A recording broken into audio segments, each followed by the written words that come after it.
Welcome everyone, and namaste. My name is David Keller, and in this video I'm just going to kind of talk a little bit about what numerology is and what we're doing in the readings and kind of what goes into doing a reading. Basically, I've been doing written readings on Facebook now for quite a while, and I was doing kind of a monthly overview and a weekly overview, and then I do daily readings as well. So at this point, I'm going to stick to doing the monthly and the daily readings written on Facebook. So if you're interested in following that, I hope you'll check it out. The Facebook URL is facebook.com/i.am.david.keller.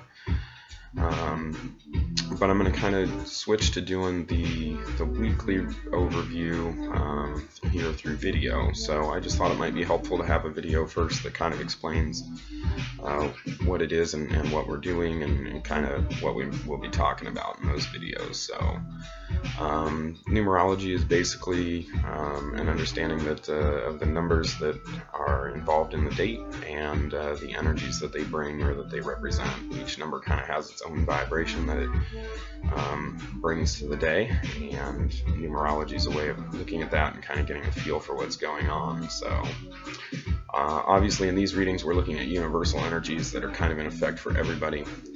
Everybody has their own personal cycle of energies that are working that's kind of based off of your birth date.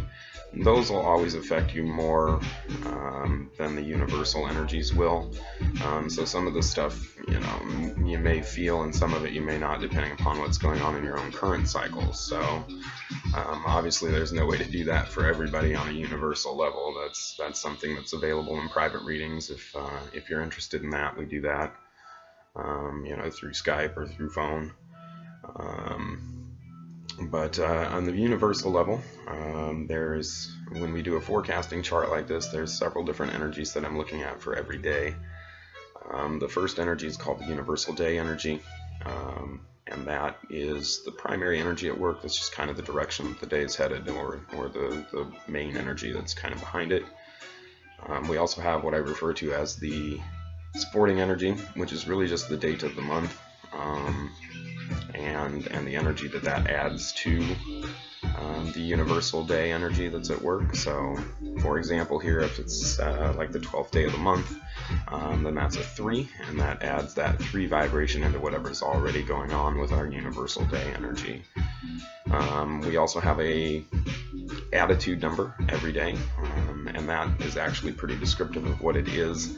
The attitude number is kind of the attitude that we're likely to take towards the day, or the lens through which we'll view that day. Then in addition to that, we also have 4 challenge numbers every day that we look at, and the challenges just kind of indicate things that we may struggle with throughout the day, or possible shadow expressions that we may need to try and avoid, and those types of things. So out of the 4 challenge numbers, there's only about 2 of them that we will normally notice or feel a whole lot throughout the day, and that's the first challenge number is the primary challenge, of course.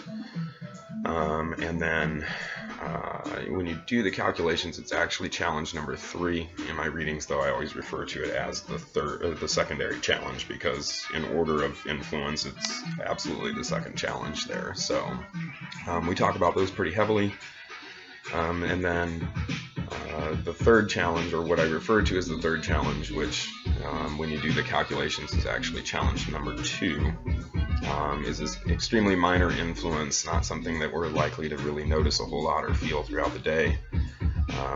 But it is there, and maybe something that's kind of working in the background that the universe is sort of hinting at for us. So I do make mention of it, but again, it's not something that you're really usually very likely to really feel pulling at you a whole lot. And then the final challenge number is both the last one when you do the calculations and also the last influence. It is actually the same for every day of a month, and only ever changes when the month changes.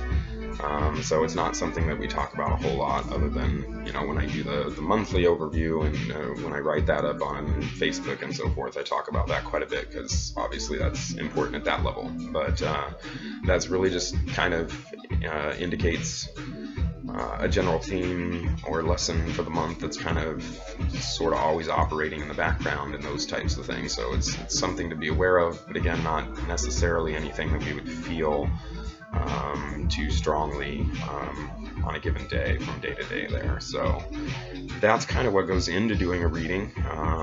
Again, I write up all the details of that on Facebook day by day and post those daily there.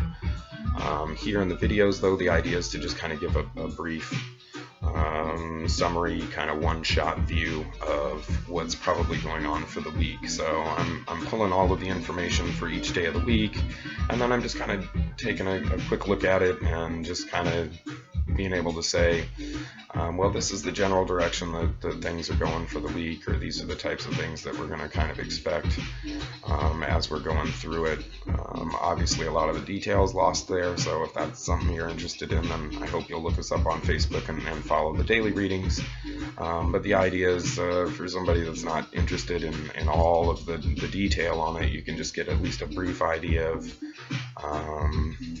what sort of feel the week may have coming up for you. So that's what we're doing here. I hope you found it helpful, and I hope you'll check out future videos or follow me on Facebook if you want to see the daily readings there.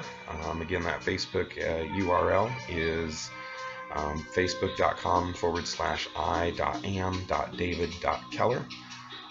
And also private readings are available as well, so you can reach me there through Facebook, or you can also reach me at my email address is awakened.david@hotmail.com.